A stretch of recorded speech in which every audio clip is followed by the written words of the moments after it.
పార్టీలో చేరబోతున్న మీ అందరికీ హృదయపూర్వక స్వాగతం. పీలేరు లీడర్స్ గోపి గారు, అజయ్, రాము గారు, అలాగే పుంగనూరు లీడర్స్ సోమశేఖర్, శివకుమార్, పవన్ కుమార్ గారు, చంద్రగిరి లీడర్స్ చంద్రమౌళి, హుసేన్ బాషా, సాయి కుమార్, శేషాద్రి, శశికుమార్, సునీల్, కిషోర్, ప్రసాద్, సుబ్రహ్మణ్యం, రవికుమార్, అలాగే నందిగామ లీడర్స్ బొమ్మిశెట్టి దుర్గాదేవి గారు, బొమ్మిశెట్టి భాస్కర్, మాధవరెడ్డి, షేక్ సైబుద్దీన్, కోలా నాగరాజు, దేవిరెడ్డి శ్రీనివాసరావు, బండారుపల్లి సత్యనారాయణ, చెన్నమల మధు, షేక్ శ్రీనివాసరావు, రామరెడ్డి వెంకటేశ్వరరావు, చెన్నా వెంకటేశ్వర్లు, లక్ష్మీకాంత్, శ్రీనివాసరావు, బొమ్మిశెట్టి భాస్కర్రావు, పగడాల రాధాకృష్ణ, పణికుమార్, హనుమంతరావు, రఘుబాబు, వెంకట్రావు గారు, వీరబాబు, శ్రీనివాసరావు, కాసయ్య. మీ అందరికీ జనసేనలోకి హృదయపూర్వక స్వాగతం. మీరందరూ మీ నేపథ్యం, మీరు ఏ పార్టీ నుంచి వచ్చారో, లేకపోతే అసలు ఏ పార్టీ లేకుండా ఫస్ట్ టైం చేరుతున్నారా, ఎన్నిటి మీద నేను మాట్లాడదలుచుకోలేదు. ఖచ్చితంగా జనసేన పార్టీ అంటే ఒక ఖచ్చితమైన డిసిప్లిన్ ఉంటుంది. మా అందరి ఫస్ట్ ఏజెండా ప్రజల వెల్ఫేరు, ప్రజల బాగోగులు చూడటం. ఇది మాకు మా నాయకుడు శ్రీ పవన్ కళ్యాణ్ గారు చాలా గట్టిగా నేర్పించినటువంటి పాఠం. లేకపోతే ఆయన ఆశయాలు మా మీద బాగా పనిచేసి ఇలా చేశారు. వారి అడుగుజాడలను మేము అందరూ నడుస్తున్నాం.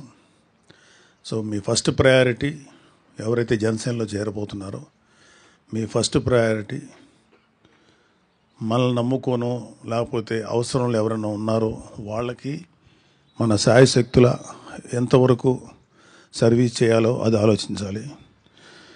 అంతేగాని జనసేనలో చేరుతున్నాం, ప్రభుత్వంలో మనం ఉన్నాం కాబట్టి జనసేనలో చేరి మనం కూడా అడ్వాంటేజ్ పొందాం అనుకుంటే, మేబీ ఎవరికైనా ఏదైనా అవసరం ఉండి ప్రభుత్వం వైపు ఉంటే అది డెఫినెట్గా చేస్తాం. కానీ కేవలం నాకు ఏం జరుగుతుంది, నాకేం చేసుకోవాలనే ఆలోచనతో మీరు ఎవరైనా ఉంటే మాత్రం అలాంటి ఆలోచనలు దయచేసి పక్కన పెట్టండి. అంతకుముందు మీరున్న ఏ పార్టీలు ఉన్నారో నాకు తెలీదు. సో నేను అంటే ముఖ్యంగా నేను ఇప్పుడు మిమ్మల్ని ఎవరిని అడగదలుచుకోలేదు, కానీ వైసీపీ నుంచి వచ్చే ఎవరికైనా సరే ముందు చెప్పాల్సింది ఏంటంటే, సెల్ఫ్ పక్కన పెట్టండి. మనం ఏం చేయగలుగుతాం అదే ముఖ్యం.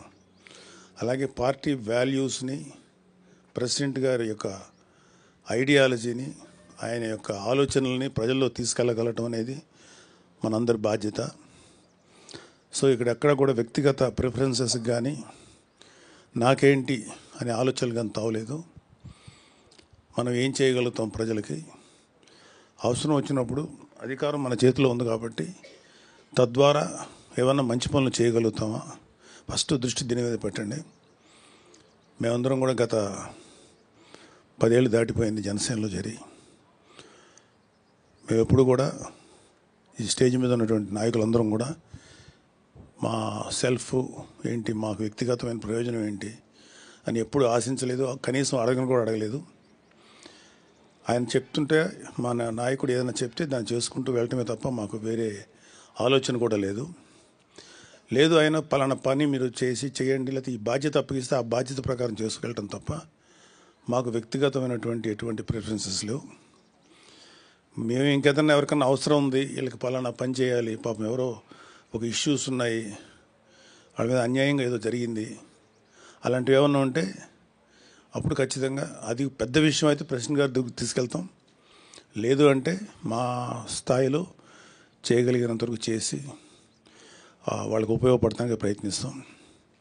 అలాగే జనసేనలో మీరందరూ కూడా మంచి బాధ్యతతో ప్రవర్తించి, బాధ్యతతో కనుక వ్యవహరిస్తే మంచి నాయకులు కాగలుగుతారు. ఇక్కడ జనసేనకు ఉన్నటువంటి ఒక పెద్ద ప్లస్ ఏంటంటే, జనసేనలో పనిచేసే ప్రతి ఒక్కరు కూడా అత్యున్నతమైన స్థానానికి వెళ్ళటానికి ఈ పార్టీ సరైనటువంటి అవకాశం కల్పిస్తుంది.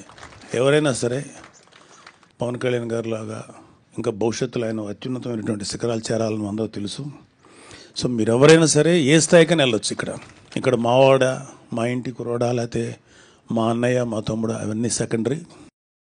సో మేము ఎప్పుడు కూడా ఎటువంటి స్వార్థపూరితమైన ఆలోచనలు లేకుండా పనిచేసాం. కాబట్టి ప్రతి వాళ్ళకి అవకాశం ఉంటుంది. ఇక్కడ ప్రతి వాళ్ళు మంచి స్థాయికి చేరడానికి సరైనటువంటి అవకాశం జనసేన కల్పిస్తుంది.